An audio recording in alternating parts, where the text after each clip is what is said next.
ఈరోజు జనసేన బలం తెలంగాణలో మీరు చెప్తే ఊహించరు. లక్షలాదిగా మెంబర్షిప్ అయింది మొన్న మేము పెడితే. యావత్తు తెలంగాణ పాత ఉమ్మడి 10 జిల్లాలు తీసుకుంటే అనేక చోట్ల మేము పోటీ చేస్తున్నాం. కొత్త వ్యక్తులకు అవకాశం ఇస్తున్నాం. కొత్త రాజకీయాలు కొత్తగా రాజకీయ వేదికని మేము ఏర్పాటు చేసి చాలా మందిని మేము జనసేన పార్టీలో ఆహ్వానిస్తున్నాం. అంత మంచి నిజాయితీ పరుడు జనసేన అధినేత. 2009లో కూడా ఆయన ఆ రోజు తెలంగాణ గురించి 2009లో దేవేంద్ర గౌడ్ గారు ప్రజారాజ్యంలో విలీనం ఆయన పార్టీ చేసిన తర్వాత ఆయన ఎత్తుకున్న నినాదం సామాజిక తెలంగాణకు కట్టుబడి ఉన్నా అని చెప్పిండు. అవసరమైతే మీరు వీడియోలు చూసుకోండి.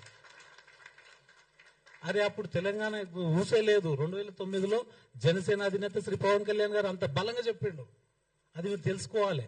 అదేవిధంగా ఈ స్వాతంత్రం వచ్చినప్పటి నుంచి ఈ ఉమ్మడి ఆంధ్రప్రదేశ్ అనుకోండి, ఇప్పుడు తెలంగాణ అనుకోండి, 101 పై చిలుకు సీట్లు బీసీలకు ఇచ్చారు. ఇది గుర్తుపెట్టుకోవాలి. ఏ పార్టీ ఇవ్వలేదు. ఖాళీ ఒక వర్గం 2 వర్గాలు తప్పితే బీసీ ఎస్సీ ఎస్టీలు అంటే ఎంత నీచంగా చూస్తారంటే అది ఓ విచిత్రమైన సమాజం అయిపోయింది. దాన్ని ఎక్కడ కూలగొడతాడు అని చెప్పి ఆయన మీద కొన్ని శక్తులు ఈ రకంగా పనిచేస్తున్నాయి. పర్సనల్ లైఫ్ వేరు, రాజకీయంగా వచ్చింది వేరు. రాజకీయంగా మీరు ఎదుర్కోండి ఆయనని. ఏదన్నా ఉంటే ఒక అంశం మీద మాట్లాడండి. కొండగట్టు ఆంజనేయ స్వామికి పవన్ కళ్యాణ్ గారికి సంబంధం ఏంది అంటారు. అరే సంబంధం ఏందిరా ఆయన 35 కోట్ల 19 లక్షల రూపాయలు ఇప్పించిండు ఆయన. మీరెక్కడ పోయారు?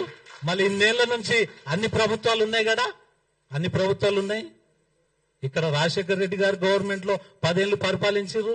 గత ప్రభుత్వాలు పరిపాలించినాయి. కేసీఆర్ గారు 10 ఏళ్లు పరిపాలించారు. వాళ్ళకి గుర్తుకు రాలే కొండగట్టు ఆంజనేయ స్వామి తాన భక్తులు ఎంతమంది ఇబ్బంది పడుతురో? భక్తులు ఎందుకు ఇబ్బంది పడాలి? తెలంగాణ ప్రాంతం కాదు, మహారాష్ట్ర నుంచి వస్తారు, కర్ణాటక నుంచి వస్తారు, ఒరిస్సా నుంచి వస్తారు, కేరళ నుంచి వస్తారు, తమిళనాడు నుంచి వస్తారు. అంటే ఆపుదామా? మీరు ఎక్కడ తీసుకోబోతున్నారు తెలంగాణని? అంటే మీ నలుగురు వల్ల తెలంగాణకు చెడ్డ పేరు రాబోతుంది. అర్థం చేసుకోండి.